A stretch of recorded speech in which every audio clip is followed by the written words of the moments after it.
श्री परमात्मने नमः। ओम श्री गुरुभ्यो नमः। ओम मातृशक्तये नमः। ओम असतो मा सद्गमय तमसो मा ज्योतिर्गमय मृत्योर्मामृतंगमय। ओम शांति शांति शांति। उपनिषद कक्षा 341 और ये बृहदारण्यक उपनिषद की छठी कक्षा है, 66वीं कक्षा है। बृहदारण्यक उपनिषद की 66वीं कक्षा है। तृतीय अध्याय का 9वां ब्राह्मण हम प्रारंभ कर रहे हैं।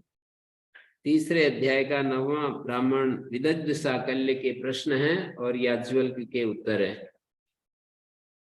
विदग्ध साकल्य ने पूछा कितने देवता हैं। कल एक मंत्र पर विचार किया था, उन्होंने 3306 बताए। ये संख्या इन शब्दों से कैसे निकल रही है तो कहेंगे त्रयश्च त्रीच शता। इसका मतलब है 303। त्रयश्च त्रीच शता का मतलब त्रीणी शतानी। त्रीणी शतानी का मतलब 300 और त्रयश्च का मतलब 303। और फिर बोले त्रयश्च त्रीच सहस्रा। त्रिसहस्रा मतलब 3000 और त्रिच का मतलब 3003 और इनकी कुल संख्या हो जाएगी 3306। त्रयश्च त्रीच शता त्रयश्च त्रीच सहस्रा। 3 और 3000 3 और 3000 और 3 और 300 सारी संख्या को जोड़ेंगे तो 3306 बैठेंगे। 3 और 300 3 और 300 3 और 3 और 3000 तो 3003 और 303। इसका मतलब 3306। काउंटिंग करने में समझ में आया होगा। ये निविद में ये मंत्र देवताओं का संख्या गिन करके बताई है। वो सब करते चले गए, कितने देवता हैं कितने देवता हैं। उनको मतलब उनको अन्य को अधिक को कम में सिमेटते हुए एक पर पहुंच गए। लास्ट में 1.5 पर पहुंच गए हैं। कतिय देव याज्ञवल्क्य एक आए, एक के ऊपर लास्ट में एक पर पहुंच गए।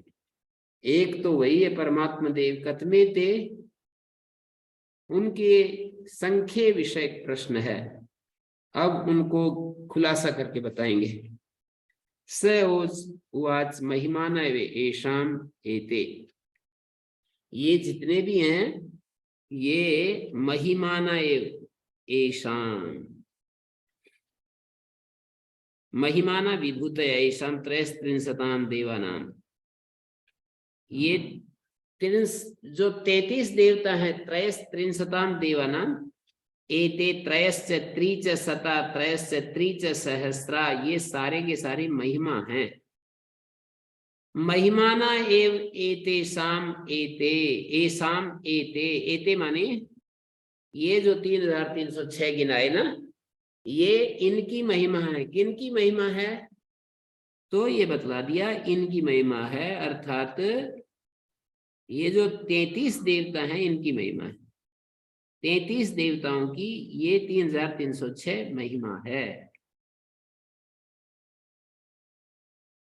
एषां त्रयस्त्रिंशतां देवानां एते त्रयश्च त्रीच शता इत्यादि। परमार्थतस्तु त्रयस्त्रिंशत्तु एव देवा। कथमे ते त्रयस्त्रिंशत् इति उच्यते। वे त्रयस्त्रिंशत् कौन से हैं, वो 33 देवता कौन से हैं तो इसको बताया। 33 देवता कौन से हैं उनको बता दो।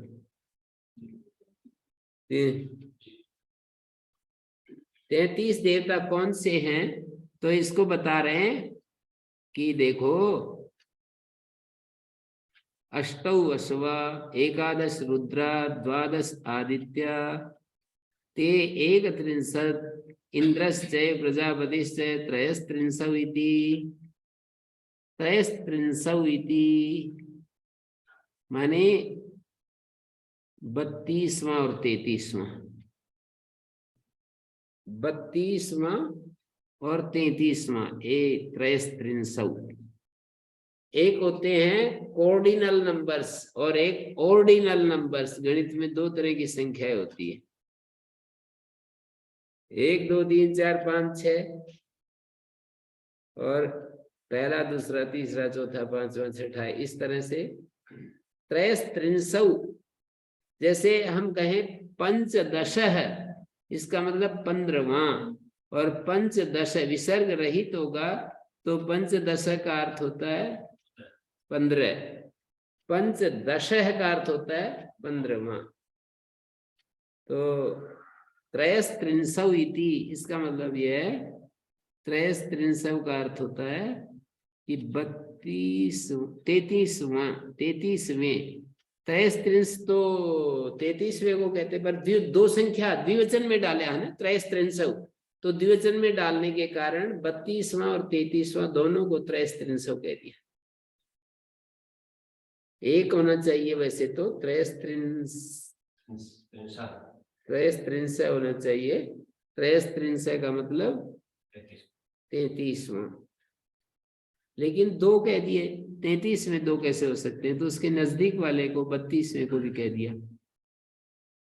एकादश रुद्रा, द्वादश आदित्य, और क्या है, अष्टौ वसवा। एकादश रुद्रा, द्वादश आदित्य, इनकी संख्या कितनी होती है? यदि हम इनको कुल संख्या में गिनती करके देखें तो 8 वसु, 11 रुद्र, 12 आदित्य, ये 31 संख्या होती है। इंद्र और प्रजापति 32वां और 33वां, 33 हो गए। इनकी महिमा है वो जो सारे के सारे बताते हैं ना, 3306 महिमा है इनकी, इन्हीं का विस्तार है, मतलब इन्हीं का विस्तार है, ऐसे बोल दिया। कतमे वशवा, अब एक एक के बारे में पूछ रहे हैं। अच्छा मेरे को याज्वल ये बतला दो कि वसु अष्टो वसवा जो आप कह रहे हो वो कौन कौन से कह रहे हो? तो ये 8 वसु इस तरह से गिना रहे हैं, पृथ्वी और पृथ्वी का देवता, अंतरिक्ष और अंतरिक्ष का देवता, द्युलोक और द्युलोक का देवता 6 हो गए, चंद्रमा और नक्षत्र 8 हो गए। वसु वो होते हैं जिनके कारण से हम वसते हैं या जो हमें वसाते हैं, जो हमारे वास के हेतु बनते हैं, हमें वसाते हैं या हम वसते हैं, जिनके कारण से उनको वसु कहते हैं। तो ये हो गए 8 वसु। अग्निश्च पृथ्वी च वायुश्च अंतरिक्षं च आदित्यश्च द्यौश्च, आदित्य और द्युलोक, चंद्रमाश्च नक्षत्राणि चैते वसवा, एतेषु इदं वसु सर्वं हितम इति तस्माद् वसता। एतेषु, इन 8 जो वसु हैं इनमें, इदम वसु सर्वम हितम, इनमें जो वसु है वो रखा हुआ है, इसलिए इनको वसवा कहते हैं।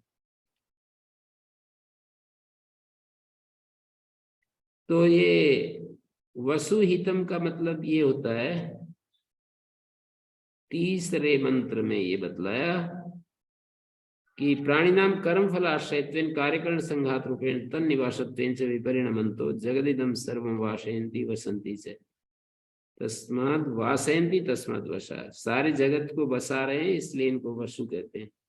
एतेषु ही इदं सर्वं वसु हितम, इन सब में वसु जो है वो रखा हुआ है, हितम। एतेषु सर्व वसु हितम, हाँ जी। वस्वादीनां प्रत्येकं वस्वादित्रये प्रतिगणम इंद्रे प्रजापतौ च एकैकस्य तेषां कर्मणा तत्फलस्य च आश्रयत्वेन, कर्मफलस्य च आश्रयत्वेन तेषामेव निवासत्वेन च शरीर इंद्रिय समुदायाकारेण विपरिणमन्तो अज्ञादयो जगद एतद् वासयन्ति स्वयं च तत्र वसन्ति तस्माद् युक्तं तेषां वसुत्वम्। तेषां प्राणिनाम, ये क्या दिया है, इसको मैं एक बार पढ़ रहा हूं। कतमे वशवा तेषां स्वरूपम प्रत्येकम पृच्छते, उन सबका स्वरूप पूछ रहे हैं। 8 वसु 11 रुद्र 12 आदित्य जो है, एक एक का स्वरूप पूछ रहे हैं। अग्नि पृथ्वी अग्न्याद्या नक्षत्रांता एते वशवा, अग्नि से लेकर नक्षत्र पर्यंत इनको वसु कहते हैं। प्राणिनाम कर्मफल आश्रयत्वेन कार्यगण संघात रूपेण, प्राणियों के कर्मफल के आश्रय के रूप में, कार्यकरण संघात के रूप में, ये जो है प्राणियों के कर्मफल के रूप में ये 8 वसु तैयार होते हैं। हम कर्म करते हैं, उनके फल के रूप में हमको ये मिलते हैं। प्राणिनाम कर्म फलाश्रयत्वेन कार्यकरण संघात रूपेण, कार्यकरण संघात के रूप में फिर हमारे शरीर में आ जाते हैं। तन निवासत्वेन च, और उनके प्राणियों के निवास के रूप में, विपरिणम तो परिवर्तित होते हुए, तत्शब्द यहाँ पर उसका वाचक है प्राणी नाम। प्राणियों के कर्मफल के आश्रय के रूप में, कार्यकरण संघात के रूप में, तन निवासत्वेन से, और उन प्राणियों के निवास के रूप में बदलते हुए, जगत विपरिणमंतो जगदिदम सर्वम वासयन्ति, सारे जगत को ये बसाते हैं। तन निवासत्वेन वसंती च, सारे जगत को बसाते हैं, और तन निवासत्वेन च विपरिणमंतो, विपरिणमंतो तो गुरु जी ये पृथ्वी जल वायु अग्नि आदि तो समझ आते हैं, लेकिन ये चंद्रमा और नक्षत्र ये कैसे परिणमित होते हैं? सारा ही तो अस्तित्व, सूर्य भी है, चंद्रमा भी है, ये भी प्राणियों के फल के रूप में ही तो है। सूर्य बताया, द्युलोक भी बताया, पृथ्वी और अग्नि, पृथ्वी और पृथ्वी का देवता, अंतरिक्ष और अंतरिक्ष का देवता वायु, द्युलोक और द्युलोक को देवता आदित्य। ये तो ठीक है, स्थान भी दे रहे हैं और स्थान के अतिरिक्त हमारे लिए रहने की व्यवस्था भी कर रहे हैं, शरीर आदि के निर्माण में भी कार्य कर रहे हैं, लेकिन नक्षत्र आदि तो ऐसा कोई दिखाई नहीं देता। आपने मतलब कैसे निकाल लिया सार ऐसा कि वो कुछ नहीं करते? नहीं, वो तो करते हैं, जो श्रुति कह रही तो करते हैं।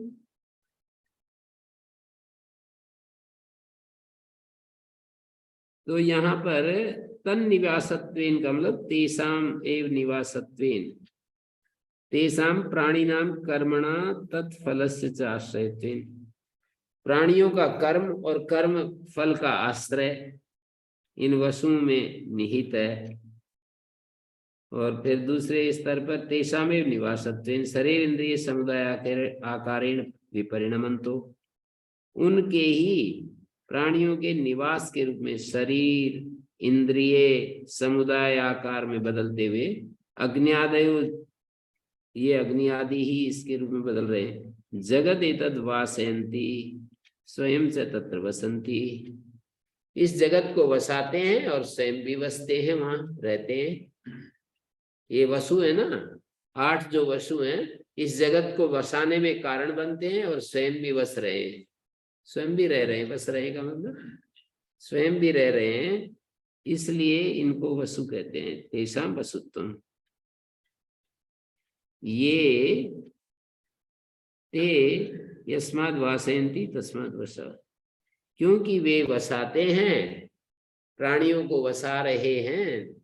पृथ्वी जल अग्नि वायु आकाश और ये सारे पंचभूत आ गए इसमें। महर्षि दान ने सत्यार्थ का इसमें वसुओं को इससे थोड़ा सा अलग करके दिखाया।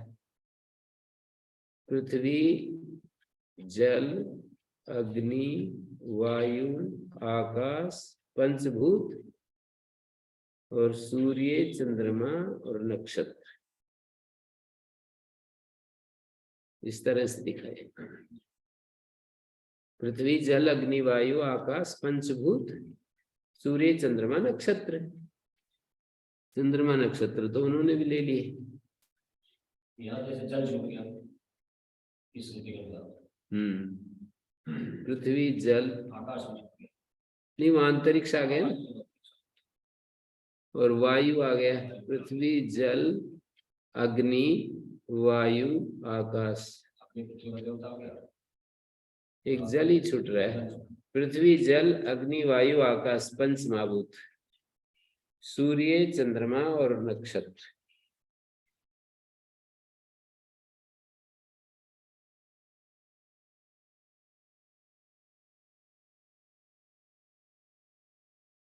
तो ये हो गया।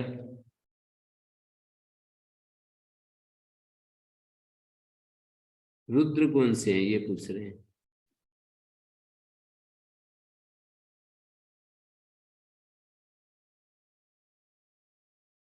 वसु सर्वम हितम ऐसा दिया है मूल में। एतेषु ही इदम सर्वम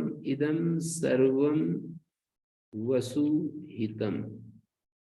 इन सब में वसु जो है, हितम का तो वही होता है रखा हुआ है। एतेषु सर्वम वसु हितम। वसु धन को भी कहते हैं, और वसु यहाँ पर वास का हेतु जो है रखा हुआ है। अब रुद्र के बारे में पूछे, कतमे रुद्रा 10 में पुरुषे प्राण आत्मा एकादश।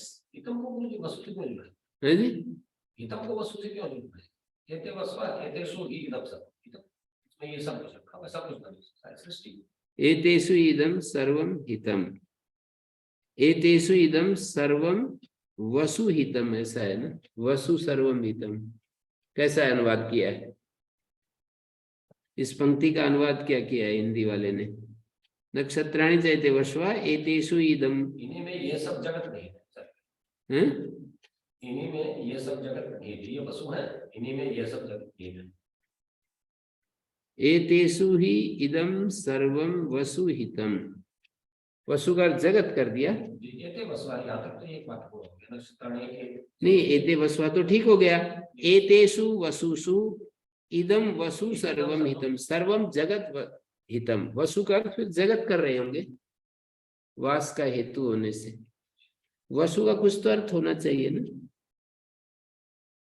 वसु मानी क्या है? ये तो नाम गिना के ये वसुआ, ये वसु है, नाम गिनाए पहले, ये सब वसु है। नहीं, वसु वसु हितम। एतेषु एतेषु इन वसुओं में इदम वसु सर्वम हितम, सर्वम वसु हितम, सारा वसु रखा हुआ है। ये वसु क्या है?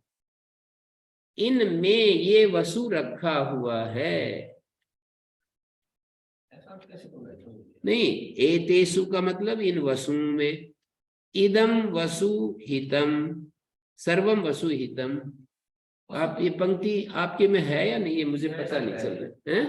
कब में वसवे अग्नि, आप मेरी बात सुन नहीं रहे हैं, इसलिए गड़बड़ हो रही है। आप सुनेंगे तो फिर आपको समस्या समझ में आएगी। कतमे वसवाए की एक पंक्ति देखिए, अग्नि पृथ्वी वायु अंतरिक्ष आदित्य देव चंद्रमा नक्षत्र एते वसवा अल्प विराम एतेषु ही इदम वसु, इदम वसु नहीं है।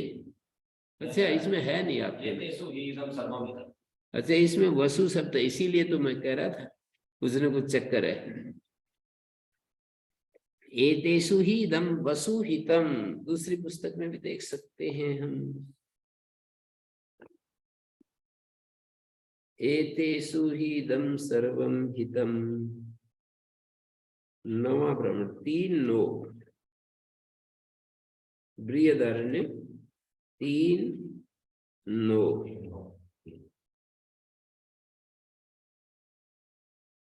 3:9 एते एते वसवा एतेषु इदम सर्वम हितम। यहाँ वसु शब्द नहीं है दूसरी पुस्तक में। जब वसु यदि रखें तो फिर क्या होगा? एतेषु इदम सर्वम वसु हितम। वसु का फिर जगत अर्थ करना पड़ेगा, सारा जगत, इदम सर्वम।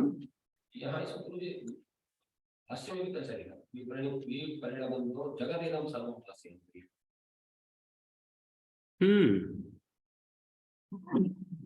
जगद इदम सर्वम वासयन्ति, सारे जगत को ये बसा रहे हैं, बसंती से, और बस भी रहे हैं। वसु का जगत हो सकता है। एकदम सर्वम का तभी यहाँ वसु शब्द दिया है। हाँ, वहां दिया नहीं, एक पुस्तक में है और इस पुस्तक में भी नहीं दिया। ये वाली जो पुस्तक है इसमें भी नहीं है, भाष्य में नहीं है, भाष्य में भी नहीं है। एकदम सर्वम का तो हो सकता है कि कैसे क्या आ गया ये वसु शब्द आया, तो सर्वम जगत, सर्वम जगत वसु, वास का हेतु सर्वम वसु, एतेषु इदम सर्वम वास हेतु हितम, वास का हेतु हितम रखा हुआ है। रुद्र देखिए, 10वें पुरुषे प्राण, आत्मा एकादश।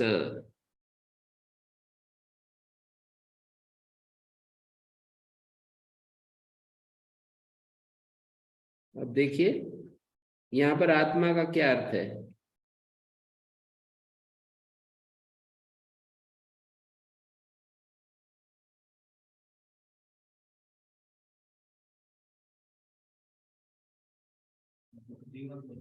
हाँ जी, जीवन आत्मा का अर्थ है मन, यहाँ पर भाष्यकार के अनुसार निरस्दयन तो आत्मा का जीव ही करेंगे, यहाँ पर अर्थ है मन।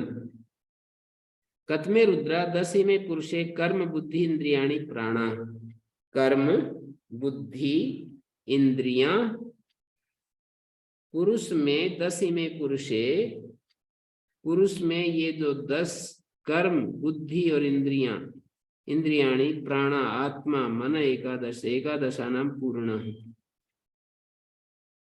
एते प्राणा यदास्मात् शरीरात् मर्त्यात् प्राणिनां कर्म फलो भोग क्षय उत्क्रामन्ति, प्राणियों के कर्म फल भोग के क्षय होने पर जब ये उत्क्रमण करते हैं, अथ तदा रोदयन्ति तत्संबंधिना, तो उसके संबंधियों को रुलाते रहते हैं। तत्र यस्मात् रोदयन्ति ते संबंधिना, तत्र यस्मात् ते संबंधिना रोदयन्ति तस्मात् रुद्र, उन संबंधियों को ये रुलाते हैं। रोदिति का मतलब रोते हैं, रोदयंती माने रुलाते हैं। एक रोना और एक रुलाना। तो ये रुद्र जो प्राण है और जो मन है, ये जब यहाँ से प्रयाण करते हैं तो रुलाते रहते हैं उनके संबंधियों को। आत्मा का अर्थ यहाँ पर वो कर दिया है, तत्र ते प्राणा मरण काले, मरण काल में ये रुलाते हैं। कतमे रुद्र 10वें पुरुषे कर्म बुद्धि इंद्रियाणी, यहाँ पर कर्म बुद्धि इंद्रियाणी का मतलब कर्मेंद्रियाणी बुद्धि इंद्रियाणी, ये 10 हो गए। ज्ञानेन्द्रियां कर्मेंद्रियों को कर्म बुद्धि इंद्रियाणी कह रहे हैं, और आत्मा मना, प्राणा जो बहुवचनांत इंद्रियों के लिए आता है ना, प्राणा शब्द बहुवचन में जब आता है तो इंद्रियों के लिए आता है। तो रुद्र कौन कौन से हैं? हमारी ज्ञानेन्द्रियां, कर्मेंद्रियां और मन, ये जो है ये 11 हो गए। सांख्य में भी जब इंद्रियों के साथ 11वां गिनते तो मन को ही। तो एकादशा नाम पूर्ण, 11वां मन जो है एकादश का, एकादश है मन, एकादश है यहाँ पर विसर्ग वाला एकादश है शब्द है, 11वां मन ऐसा अर्थ है। 10वें पुरुषे प्राण आत्मा एकादश, विसर्ग वाला है ना, तो 11वां मन। विसर्ग वाला नहीं होता है तो 11 अर्थ होगा।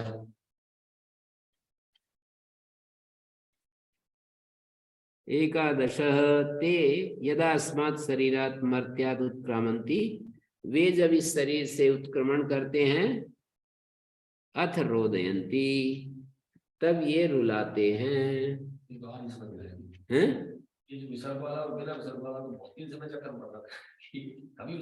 तद्यद् रोदयन्ति तस्माद् रुद्र।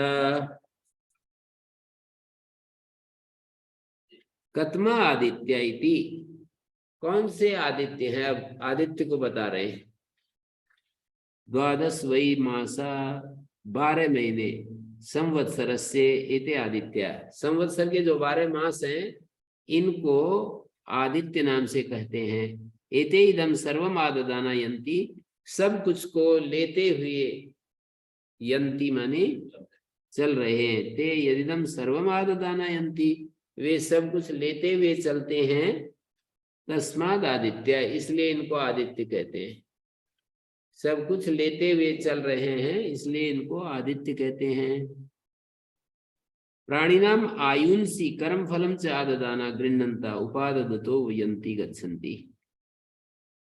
ये परिवर्तमान होते हुए, एते ही यस्मात् पुनः पुनः परिवर्तमाना, पुनः पुनः परिवर्तित होते हुए, प्राणिनाम आयुंसी कर्म फलम च आददाना, प्राणियों के आयु और कर्म फल इन दोनों को लेते हुए यंती गच्छन्ति। ते यद यस्मात्, यत माने यस्मात्, एवमिदं सर्वम आददाना यंती तस्माद आदित्य, इसलिए इनको आदित्य कहते हैं। सब कुछ लेते हुए आगे बढ़ रहे हैं। अब कथमा इंद्र कथमा प्रजापति 2 बच गए, मानी 33 का हिसाब किताब हो गया 8 वसु, 31 का हिसाब किताब हो गया 8 वसु, 11 रुद्र। रुद्र का मतलब ज्ञानेन्द्रियां, कर्मेंद्रियां और मन, और 12 आदित्य, 31 हो गए। अब आगे ये कह रहे हैं इंद्र और प्रजापति, ये 2 बच गए। कथमा इंद्र कथमा प्रजापति, कौन तो इंद्र है कौन प्रजापति है। स्तनयित्नु रेविंद्रो यज्ञ प्रजापति, ये उत्तर दे दिया। ये जो इंद्र है, जो बिजली कड़कने वाली बिजली है, उसको स्तनयित्नु कहते हैं। चमकने वाली विद्युत को विद्युत कहते हैं, कड़कने वाली विद्युत को स्तनयित्नु कहते हैं। एक ही विद्युत के 2 फंक्शन है, प्रकाश और शब्द। स्तनयित्नु शब्द करने वाली, जो बिजली चमकती है तो शब्द भी होता है थोड़ी देर में, थोड़ी देर बाद होता है। असली तो सामान्य नाम है दोनों का, तो ये दे तो रखा है। कतमा स्तनयित्नु अशनि रीति, ये बिजली जो है ना, अशनि, अशनि जो है वो स्तनयित्नु, मतलब इन्होंने पूछा कि इंद्र कौन है, प्रजापति कौन है। स्तनयित्नु इंद्र है, यज्ञ प्रजापति है। अब स्तनयित्नु पूछा तो अश्नि बता दिया। ये स्तनयित्नु कौन है तो अश्नि बता दिया। अश्नि का मतलब जो वो करता है ना, ऊपर से गिरती है तो उसको अश्नि कहेंगे। और आगे पूछ रहे हैं असनी, और स्तनयित्नु इंद्र है, यज्ञ प्रजापति है। कतमा स्तनयित्नु असनी रीति, कतमो यज्ञ पशुवा इति। यज्ञ कौन सा है तो बोले पशु। यज्ञ पशुओं से यज्ञ होता है, पशुओं से यज्ञ का मतलब पशुओं का घी दूध आदि से यज्ञ होता है, तो यज्ञ इति पशुवा इति है। यज्ञ से साधनानि पशुआ, यज्ञ के साधन होते हैं ना पशु। यज्ञ से अरूपत्वात्, यज्ञ तो अरूप है। पशु साधना से पशु यज्ञ, यज्ञ तो एक अरूप चीज है, पशु उसके साधन है, इसलिए यज्ञ पशुआ ऐसा दे दिया। अब यहां तक जो है इंद्र और प्रजापति का व्याख्यान भी हो गया। इंद्र की कौन कौन से हैं। इंद्र कौन है, स्तनयित्नु। स्तनयित्नु कौन है, असनी। और प्रजापति कौन है, यज्ञ। यज्ञ कौन है, पशु। प्रजापति का मतलब यज्ञ, और यज्ञ भी दिखाई नहीं देता, पशु दिखाई देते हैं, तो पशु जो है वो यज्ञ। प्रजापति भी दिखाई नहीं देता, तो उसको यज्ञ से परिभाषित किया कि जो यज्ञ है वो ही प्रजापति है। 33 देवता हैं। और प्रजापति तो हम देख नहीं पाते, बोले यज्ञ, यज्ञ भी देख नहीं पाते, इसलिए पूछ रहे हैं पशु। तो आगे बढ़ रहे हैं। कतमे षट, 6 बताए थे ना, कि याज्वल के कितने देवता हैं, तो उन्होंने कहा था एक उत्तर में कि 6 देवता हैं। तो 6 कौन कौन से होंगे? तो बोले अग्निश्च पृथ्वी च अग्नि और पृथ्वी वायुश्च अंतरिक्षम च आदित्यश्च द्योश्च एते षट् एते इदं सर्वम षट् हैं। ये सारे एते ही इदं सर्वम षट् भवन्ति, इदं सर्वम एते षट् भवन्ति, ये 6 हो जाते हैं, 6 हो जाते हैं। सर्वो ही वस्वादि विस्तरा एतेषु एव षट्सु अंतर्भवति। वसु आदि का जो विस्तार है ना, वो इन 6 में समाहित हो जाता है। ये जो पृथ्वी जल अग्नि वायु आदित्य और द्युलोक, इन 6 में ही वस्वादि विस्तर है, तेषु एव षट्सु अंतर्भवति, इन 6 में ही अंतर्भूत हो जाता है।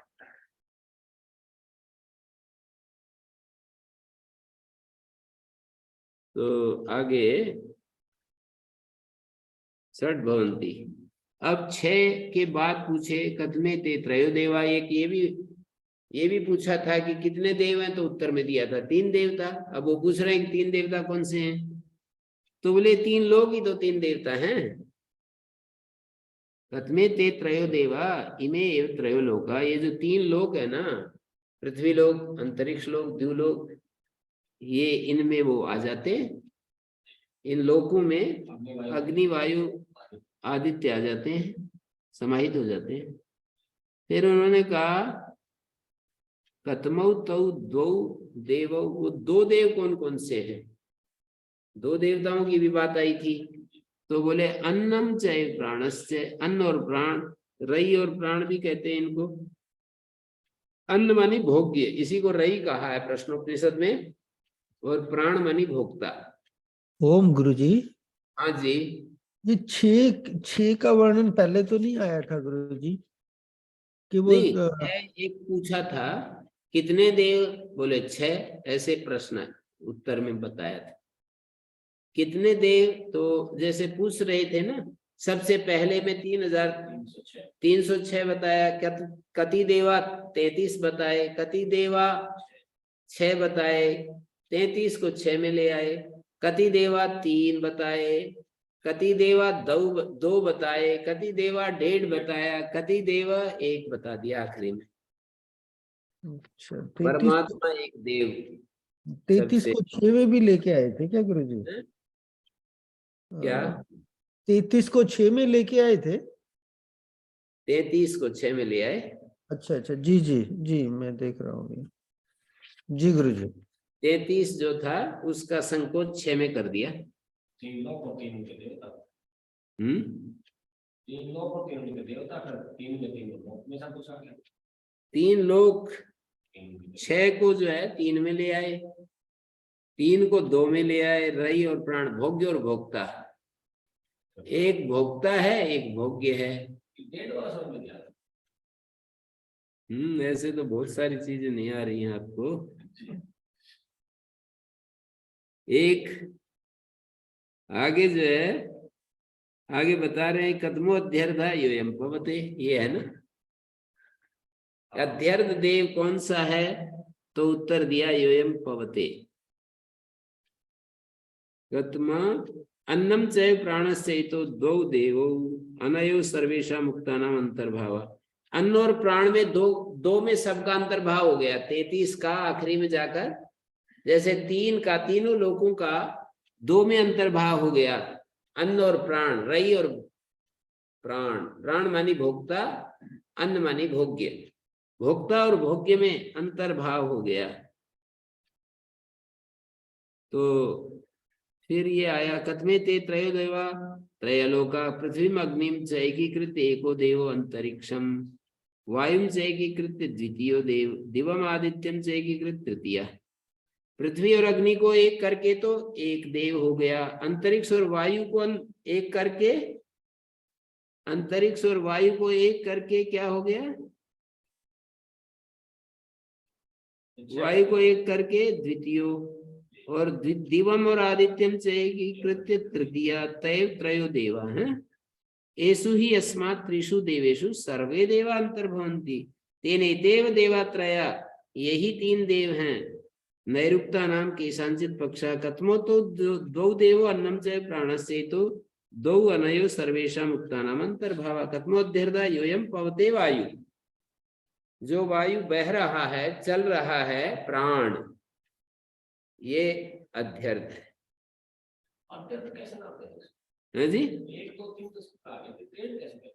डेढ़ तो इस अध्यर्थ शब्द का वैसे अर्थ है, लेकिन डेढ़ नहीं, अध्यर्थ माने जिसके द्वारा सब बढ़ता है। ये आगे लिख भी रहे हैं ना, आगे लिख रहे हैं, ध्यान दीजिए। एक ये कह रहे हैं यदाहुर नहीं तदाहुर यदयम एका इव एव पवते अथ कथम अध्यर्थ इति। तदाहु, इस विषय में कुछ लोग कहते हैं यदयम एका एव पवते, एक ही तो वो कर रहा है, बह रहा है, चल रहा है, वायु जो है एक ही तो बह रहा है, इसको अध्यर्थ कैसे कह रहे हो? अध्यर्थ माने डेढ़, पर इसको अध्यर्थ कैसे कह रहे हो? तो एक है, एक है, इसको अध्यर्थ कैसे कह रहे हो? अध्यर्थ शब्द का शाब्दिक अर्थ डेढ़ होता है, तो ये तो एक ही है, इसको डेढ़ कैसे बता रहे हो? इसका उत्तर देते हैं कि इसलिए कह रहे हैं यद अस्मिन इदम सर्वम अध्यार्धनो तेन अध्यर्ध, इस हेतु से इसको अध्यर्ध कहते हैं वायु को, कि अस्मिन, इस वायु में सब कुछ वृद्धि को प्राप्त हुआ, सब कुछ बढ़ता रहता है वायु के कारण से, इसलिए इसको अध्यर्थ कह दिया। अध्यर्थ शब्द का शाब्दिक अर्थ जो है ना, यौगिक अर्थ क्या है? जिसके कारण से सब चीजें बढ़ रही हैं। जैसे आत्मा से संबंधित अध्यात्म, जैसे ये अध्यर्थ। नहीं नहीं, दो शब्द हैं, अधि अध्यारूढ़म एकम अस्मिन इति अध्यर्थ। अध्यर्थ अर्ध अधि अध्यर्थ, अधि जमा अर्ध अध्यर्थ। अध्यारूढ़ है एक जिसमें, ऐसा आधा। अध्यारूढ़ है एक जिस आधे में, उसको अध्यर्थ कहते हैं। अध्यारूढ़म अर्धम, अरे उल्टा तो नहीं बोल दिया?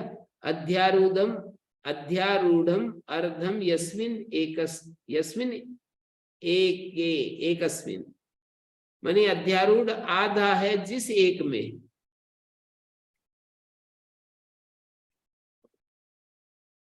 अध्यर्थ शब्दार्थ नहीं है, व्याकरण पढ़ोगे तब आएगा समझ में, ऐसे कैसे आएगा? अध्यर्थ जो है अधि और अर्ध का अध्यर्थ बनता है। अध्यारूढ़ है आधा, अध्यारूढ़म अर्धम यस्मिन इति अध्यर्थम। इसीलिए मुझे पता था जैसे वहाँ अध्यात्म अधिदेव है, वो नहीं है, वो शब्द अलग है। अध्यात्म, अधिभूत, अधिदैव, अधियज्ञ, ये अलग शब्द है, चार शब्द। अध्यात्म, अधिभूत, अधिदैव, अधियज्ञ, ये चार शब्द अलग है। ये क्या है? अधि और अर्ध शब्द है, और अर्ध आधे को कहते वैसे तो, पर यहाँ आधार्थ नहीं है। यहाँ बढ़ने वाले ऋधु वृद्धो धातु से अर्ध शब्द बनता है। और अध्यारूढ़ है,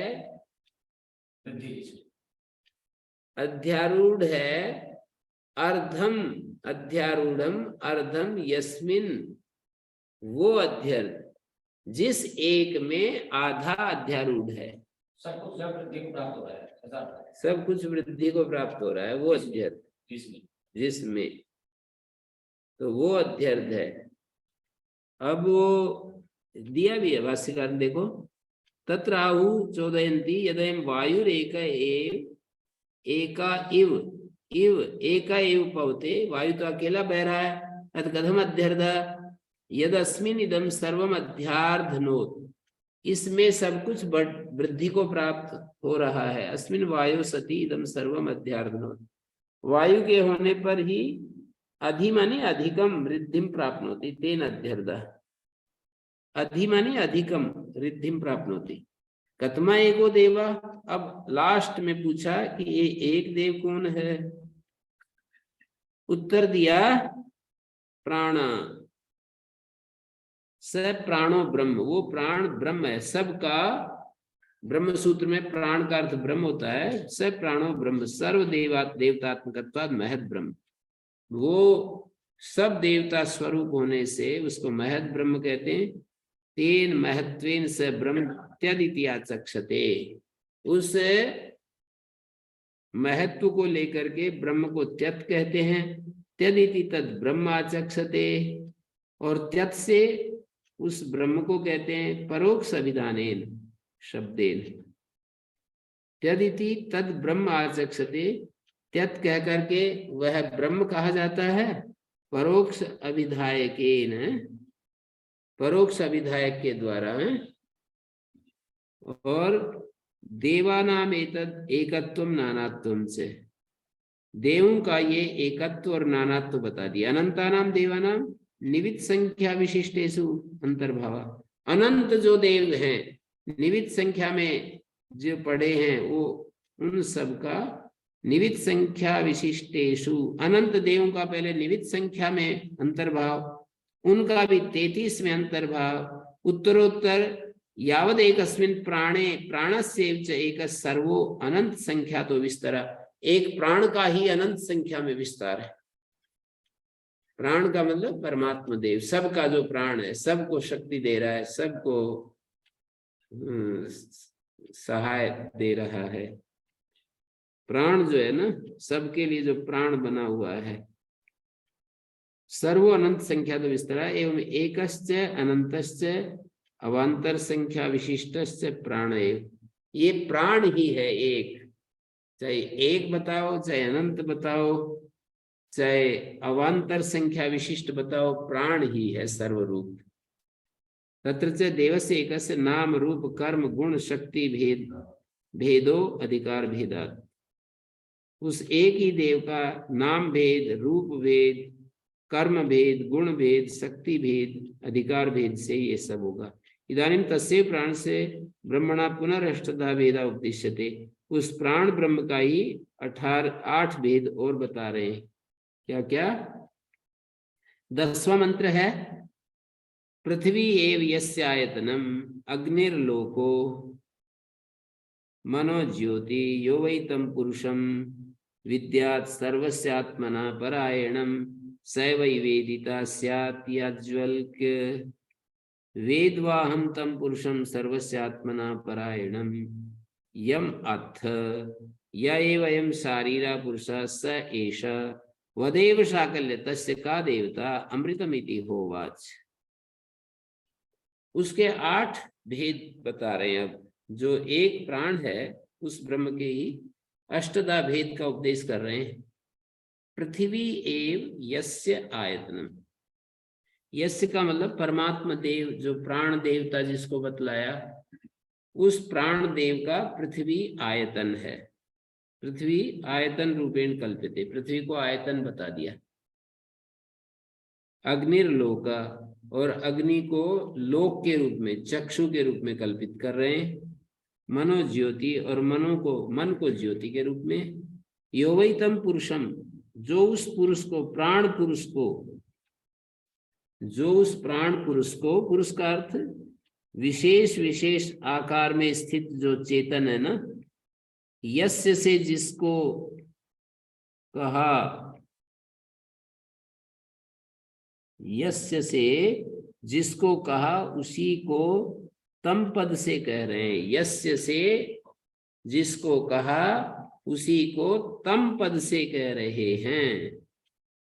पृथ्वी एव यस्यायतनम अग्निर्लोको मनो ज्योति यो वै तम पुरुषम विद्यात्, यहाँ जो तम शब्द है और इधर जो यस्य शब्द है, दोनों एक ही मतलब एक ही बात को कह रहे हैं। यस्य से जिसको कहा ना, उसी को तम शब्द से कह रहे हैं, जिसका, उसको।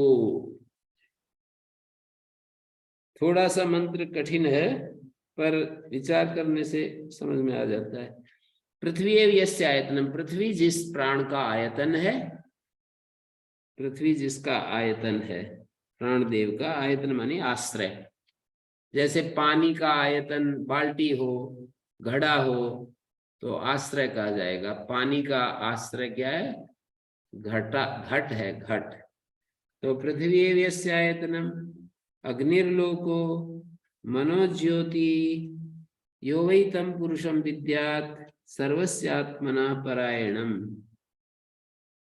पृथ्वी एव यस्य आयतनम, पृथ्वी जिसका आयतन है, अग्नि जिसका लोक है। लोक का मतलब अग्नि को यहाँ पर चक्षु के रूप में कल्पित कर रहे हैं। भाष्यकार ने अर्थ दिया है कि लोक है चक्षु, लोक का मतलब चक्षु।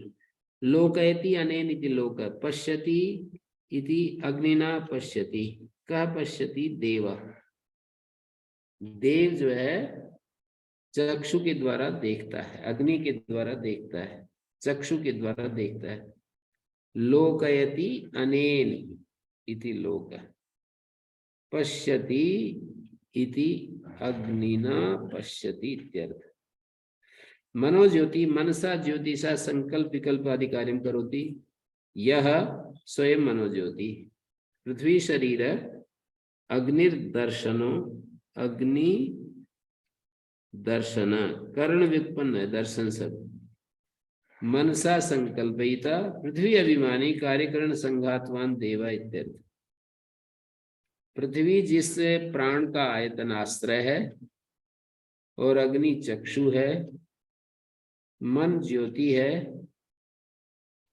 मनोज्योति रूपेण। यो वै तम पुरुषम विद्यात्, उस प्राण पुरुष को जो जानेगा, सर्वस्य आत्मना परायणम, समस्त जो आत्मा का परायण है। ये साकल्य जो है ना, अब आपको ना दो ये छांट करके देखना पड़ेगा कि कौन सा तो साकल्य का वचन है, कौन सा याज्ञवल्क्य का वचन है। तो ये शुरू कर रहा है साकल्य। साकल्य याज्ञवल्क्य से पूछ रहा है कि पृथ्वी जिसका आयतन है, अग्नि जिसका लोक है, मानी अग्नि लोक है, मन ज्योति है, यो वै तम पुरुषम विद्यात्, जो ऐसे पुरुष को जानता है, सर्वस्य आत्मना परायणम, संपूर्ण जो आत्मा का परम आश्रय है, सर्वस्य आत्मना परायणम। इस पुरुष को जो ऐसा जानता है, ये जो सबका परायण हैं? सबका आत्मा, इस पुरुष को जो ऐसा जानता है, तम पुरुषम विद्या सर्वस्य आत्मना परायणम। सब सर्वस्य, तम पुरुषम विद्या सर्वस्य आत्मनः परायणम। इसका भाष्यकार ने अर्थ दिया है, या एवं विशिष्टम तम पुरुषम विद्यात् विजानीयात् सर्वस्य आत्मना, मानी आध्यात्मिकस्य कार्यकारण संघातस्य आत्मनः परम अयनम पर आश्रया तम परायणम। या एवं विशिष्टम पुरुषम विद्यात्, जो ऐसे उस पुरुष को जानता है, सर्वस्य आत्मना आध्यात्मिकस्य कार्यकरण संघातस्य आत्मना, कार्यकरण संघात रूप जो आत्मा है उसका जो परम आश्रय है। इस रूप में जानता है। यहाँ पर जो आत्मना, सर्वस्य आत्मना शब्द का अर्थ है मानी आध्यात्मिक जो कार्यकरण संघात है, उस आत्मा का परम जो आश्रय है। मातृजेन त्वंग मांस रुधिर रूपेण क्षेत्र स्थानीय, जो माता से आता है त्वक, मांस और रुधिर, वो तो क्षेत्र स्थानीय है। उसके साथ बीज स्थानीय से, बीज से जो आता है, पितृज से अस्थि मज्जा शुक्र रूप से परम अयनम, इनका जो परम आश्रय है। माता से जो आता है त्वंग मांस रुधिर के रूप में, और पिता से जो आता है अस्थि मज्जा शुक्र के रूप में। सप्त धातुएं होती हैं, उनमें रस के अलावा जो तीन है, त्वंग मांस और रुधिर, और इसी तरह से पिता में अस्थि मज्जा और शुक्र। रस एक बच गया तो 7 धातुएं हो गई। कर्णात्मनश्च लिंग शरीरस्य परम अयनम स वै वेदिता स्यात्, उसी को हम वेदिता समझें। या एतदेवं वेत्ति स वै वेदिता पंडिता स्यात्, जो ऐसा समझता है वही पंडित हो सकता है, होता है। इति अभिप्राय। याज्ञवल्क्य त्वं तम अजानन् एव पंडिताभिमानी, इस रहस्य को न जानते हुए ही पंडिताभिमानी हो। ये तो साकल्य ने अपनी बात कह दी, साकल्य कह रहे थे इस पुरुष को इस रूप में जानता है, वही पंडित कहलाते हैं। और तुम तो हो नहीं ऐसे। वेदवाहम तम पुरुषम सर्वस्यात्मना परायणम यमार्थ, जिसको तुम कह रहे हो यमार्थ, उसको मैं जानता हूं। याज्ञवल्क्य का वचन है ये। वेदवाहम तम पुरुषम सर्वस्यात्मना परायणम, या एवं शारीरा पुरुष स एष, ये जो शारीर पुरुष है वो है ये। वदैव साकल्य, साकल्य अब बोलो क्या कहोगे आपने? वदैव साकल्य, साकल्य बोलो अब क्या कहोगे? तो मैंने बता दिया। तस्य का देवता, चलो मैं ये पूछता हूँ कि उसका देवता क्या है? तो बोले उसका देवता अमृत है। अमृतमिति होवाच, याज्ञवल्क्य ने कहा उसका देवता अमृत है। तो ऐसे ये 8, इतने बहुत सारे 8 हैं। 10वें मंत्र से 17वें तक 8 मंत्र हैं ये।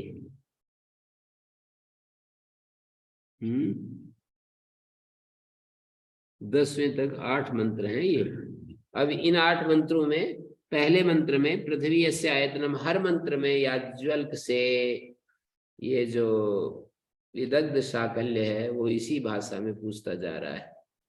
ये बताओ, पृथ्वी यस्य आयतनम अग्निर्लोका, अग्नि जो है चक्षु है, देखने का साधन है, मनो ज्योति है, यो वै तम पुरुषम विद्यात् सर्वस्य आत्मना परायणम, सभी आत्मा का सर्वस्य आत्मना परायणम, माने ये जो सर्वस्य आत्मना का मतलब है आध्यात्मिकस्य कार्यकरण संघातस्य आत्मना परम अयनम, पर आश्रया तम परायणम,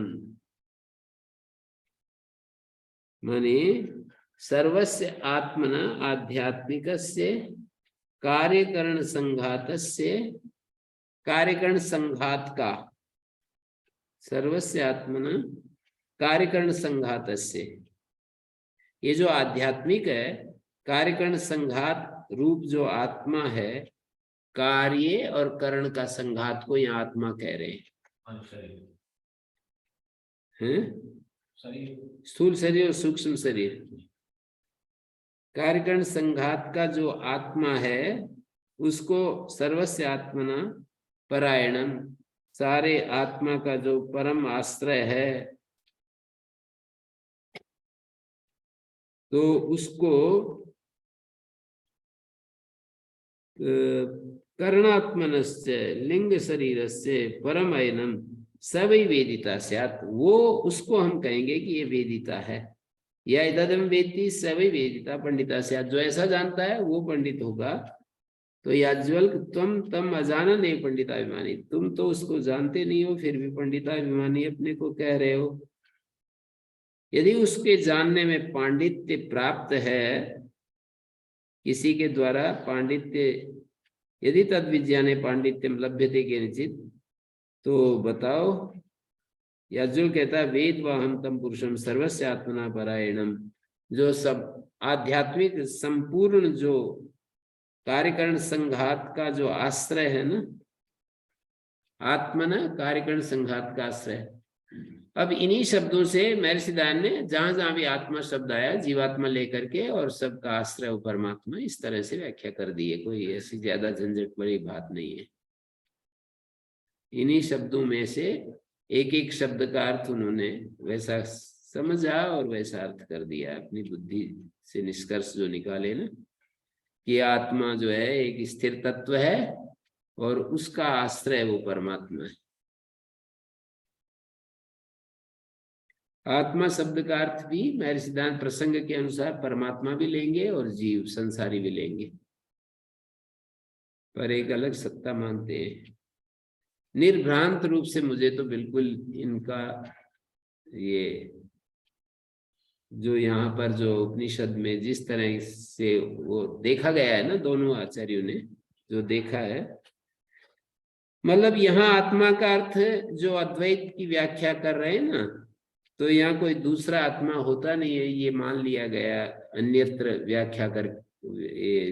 नान्यत अतो अस्ति दृष्टा, नान्या अतो अस्ति मंता, नान्या अतो अस्ति विज्ञाता इत्यादि कथन से ये पहले निर्णय कर लिया कि भाई श्रुति जो है एकत्व का प्रतिपादन कर रही है, दूसरे को मना कर रही है, तो फिर आत्मा शब्द की व्याख्या करनी पड़ेगी। जब दूसरा कोई है नहीं तो आत्मा शब्द की व्याख्या कर दी, कार्यकरण संघात, स्थूल शरीर और सूक्ष्म शरीर का संघात। पते श्रुति भी ऐसा ही करेगी, व्याख्या को थोड़ी देर छोड़ दीजिए, व्याख्या तो पते कर लेगी। तो इन्होंने ये कहा यदि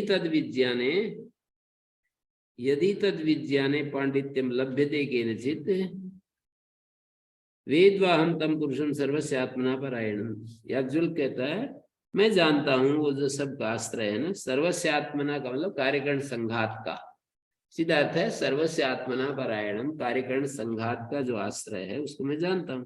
यमार्थ यम कथयन्ति वर्णयसी तम अहम वेद, मैं उसको जानता हूं।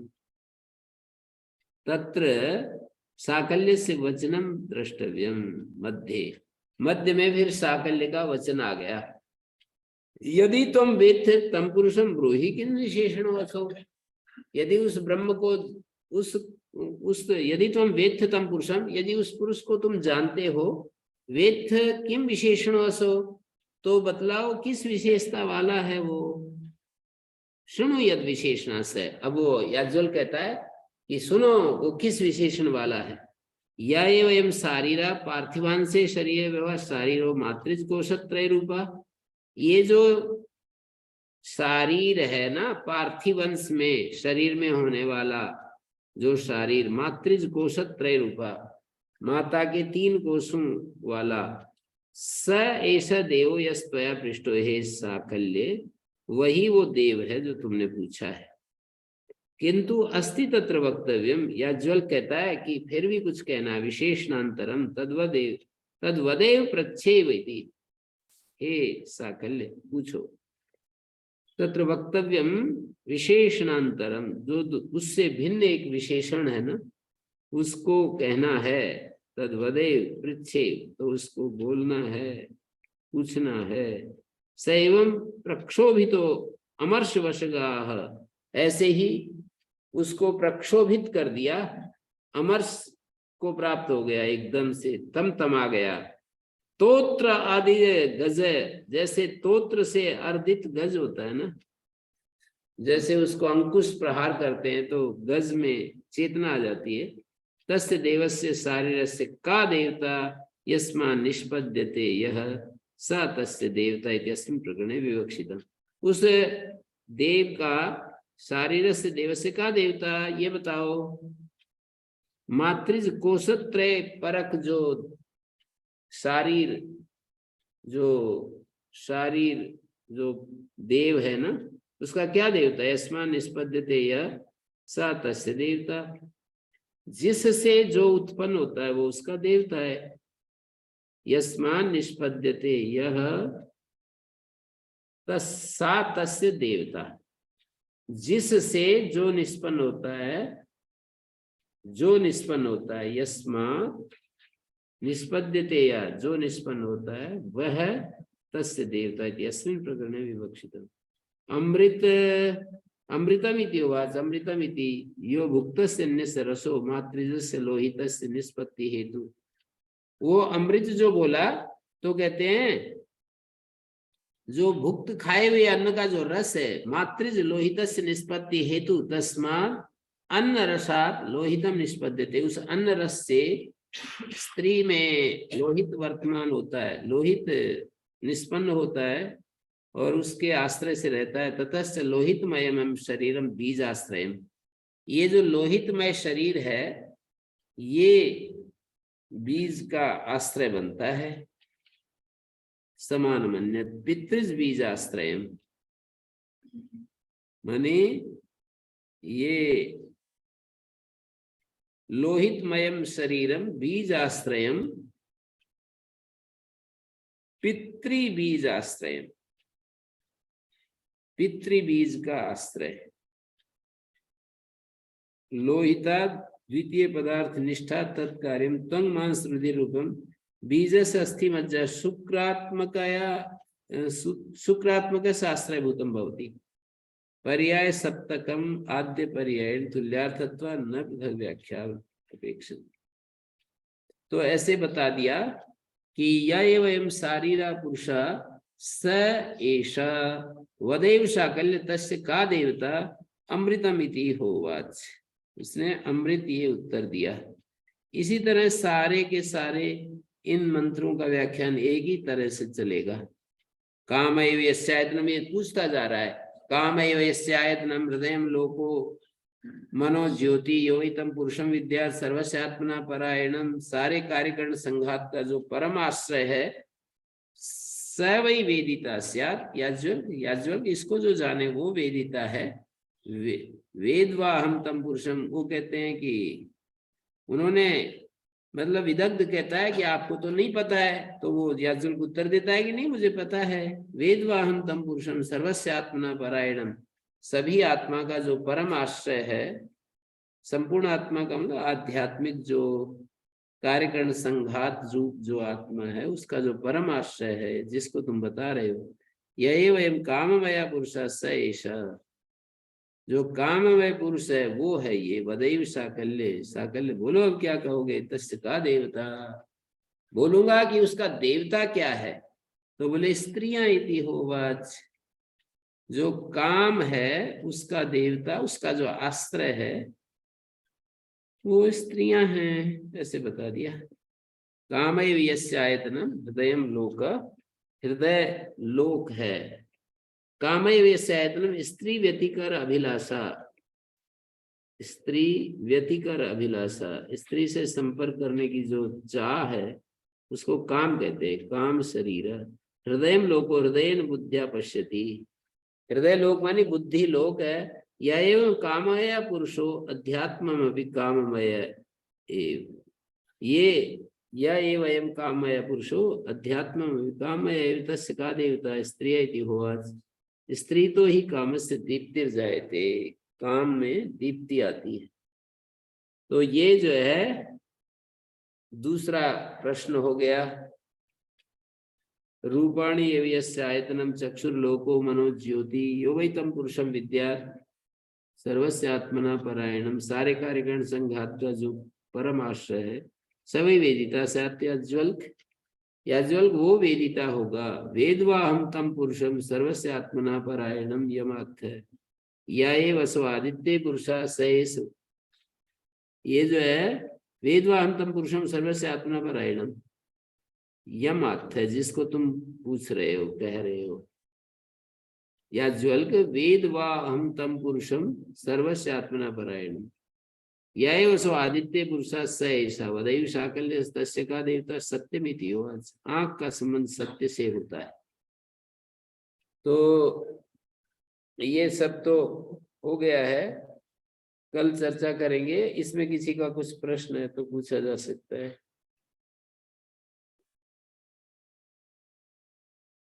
ओम गुरुजी, जब वायु की बात कर रहे थे तो डेढ़ देवता की, तो आपने कहा था इससे वृद्धि वृद्धि होती है।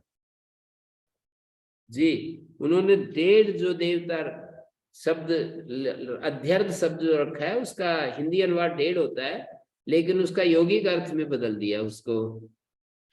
श्रुति ने ही यौगिक अर्थ में बदल दिया कि लौकिक शब्दार्थ तो अध्यर्थ का डेढ़ होता है, पर श्रुति ने उसको यौगिक अर्थ में बदल दिया और उसका अर्थ कर दिया जिसके होने से सबकी वृद्धि होती है वो अध्यर्थ। जी, तो वायु के होने से मतलब जो वायु का क्या वृद्धि होती है, वायु भौतिक वायु। जी, और आखिरी में प्राण बतलाया, वो चैतन्य रूप बता दिया। जी, वायु और प्राण में अंतर कोई कर पूछ सकता है ना।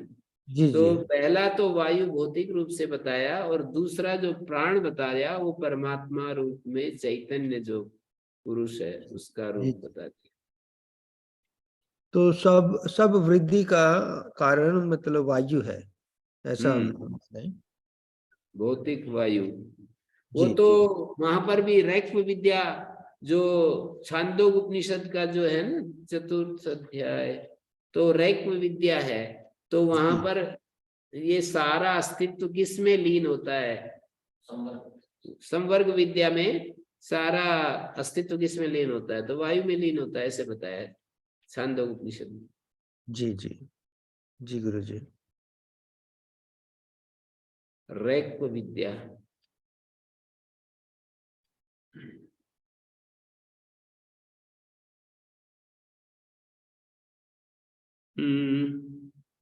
ओम शांति शांति शांति।